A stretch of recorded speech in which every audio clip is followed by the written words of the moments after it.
नमस्कार मित्रों। आज हम आपको पौष मास के कृष्ण पक्ष की गणेश चतुर्थी की व्रत की कथा सुनाएंगे।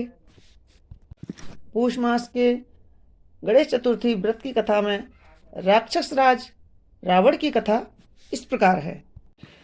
पार्वती जी ने पूछा, हे पुत्र, पौष में कौन से गणेश जी की पूजा किस तरह करनी चाहिए और उस दिन क्या भोजन करना चाहिए, उसे आप संक्षेप में बताइए। श्री गणेश जी ने कहा, हे महादेवी, पौष मास की चतुर्थी विघ्न विनाशिनी होती है। इसमें लंबोदर नामक गणेश जी की पूजा करके भोजन के रूप में केवल गोमूत्र ही पीना चाहिए। व्रती को पूर्वोक्त विधि से पूजन करना चाहिए, अर्थात दिन भर शांत भाव से रहना चाहिए। निराहार व्रत कर दिन में न सोए और ब्रह्मचर्य का पालन करे। रात्रि में पूजन के बाद ब्राह्मण को भोजन करावे। दुग्ध निर्मित खीर से शुद्ध घी मिलाकर गणपति मंत्र से हवन करे तो वह शासक को भी अपने वशीभूत कर सकता है। इस संबंध में हम आपको एक प्राचीन कथा सुनाते हैं। एक बार रावण ने सभी देवताओं को जीतकर मंदाग हो संध्या कर रहे बाली को पीछे से जाकर पकड़ लिया। बलशाली बाली रावण को अपनी कांख में दबाए हुए आकाश मार्ग द्वारा किष्किंधापुरी में आया और उस बंदी रावण को अपने पुत्र को अंगद के लिए खिलौने के रूप में दे दिया। रावण के गले में रस्सी बांधकर अंगद ने उसे नगर में घुमाना शुरू कर दिया।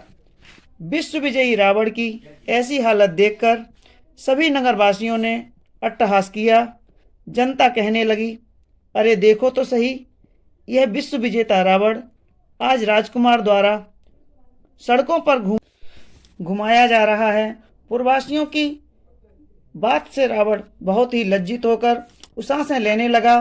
उसका दर्प चूर हो गया। उसने अपने नाना पुलस्त मुनि का स्मरण किया। अपने नाती की ऐसी दीन पुकार से मुनि को आश्चर्य हुआ कि उसने नाती की ऐसी दशा क्यों कर हुई। अत्यंत गर्व करने से देव दानव मनुष्य आदि सभी का पतन असंभावी होता है। रावण के समीप आकर मुनि ने पूछा, तुमने मुझे क्यों याद किया है? रावण ने कहा, हे नाना जी, देवताओं के जीतने के लिए कारण गर्व करने से मेरी यह दुर्गति हुई है। मैंने संध्या करते हुए एक वानर राज को देखा। पश्चिमी महासागर के तट पर मैंने उसे पीछे से पकड़ने की चेष्टा की, परंतु मैं ही उसके द्वारा पकड़ लिया गया। मुझे उसने यहाँ लाकर गले में रस्सी बांधकर अपने लड़के को खेलने के लिए दे दिया है। इस पर दुर्गति को देखकर नगरवासी मेरे ऊपर हंसते हैं, हंसी उड़ाते हैं। हे देव, इसी चिंता में मैं व्याकुल रहता हूँ। रस्सी में बंधे हुए रहने के कारण मैं अशक्त हो गया हूँ। हे नाथ, अब मैं क्या करूँ?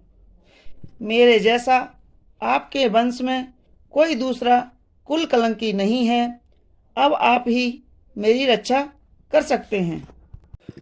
पुलस्त जी ने कहा, हे रावण, डरने की कोई बात नहीं है। मैं तुम्हें बंधन मुक्त करा दूंगा। यह बाली देवराज इंद्र के वीर से उत्पन्न है और पराक्रम में तुमसे बढ़कर है। इसकी मृत्यु महाराज दशरथ के पुत्र श्री राम के हाथों से होगी। हे रावण राज, राक्षस राज, यदि तुम बाली के बंधन से छूटना चाहते हो तो मेरी बात मानकर संकटनाशक गणेश जी का व्रत करो। प्राचीन काल में वृतासुर की हत्या के प्रायश्चित स्वरूप इंद्र ने इस व्रत को किया था। अतः तुम भी इस संकटनाशक व्रत को करो। बहुत शीघ्र ही तुम्हारा कलेश दूर होगा। इस प्रकार आदेश देकर महेश्वरी ब्रह्म ऋषि वन में चले गए और उधर रावण ने व्रत का अनुष्ठान किया। हे देवी, इस व्रत के प्रभाव से रावण तत्काल ही बंधन रहित हो गया और सुखपूर्वक अपना राज्य करने लगा। भगवान श्री कृष्ण कहते हैं, हे युधिष्ठिर, आप भी इस व्रत को कीजिए इस व्रत के प्रभाव से समर में समस्त शत्रुओं को संहार करके आप अपने उत्तम राज्य को प्राप्त करोगे। श्री कृष्ण जी की बात सुनकर युधिष्ठिर ने विधि पूर्वक पोष कृष्ण चतुर्थी का व्रत किया और इस व्रत के प्रभाव से उन्होंने अपने राज्य को पुनः प्राप्त किया। बोलो गजानन महाराज की जय। तो मित्रों, कैसी लगी हमारी यह संकष्ट गणेश चतुर्थी की व्रत की कथा? आप हमें कमेंट्स बॉक्स में ज़रूर लिखें और हमारे वीडियो को लाइक करें, शेयर करें और सब्सक्राइब अवश्य करें।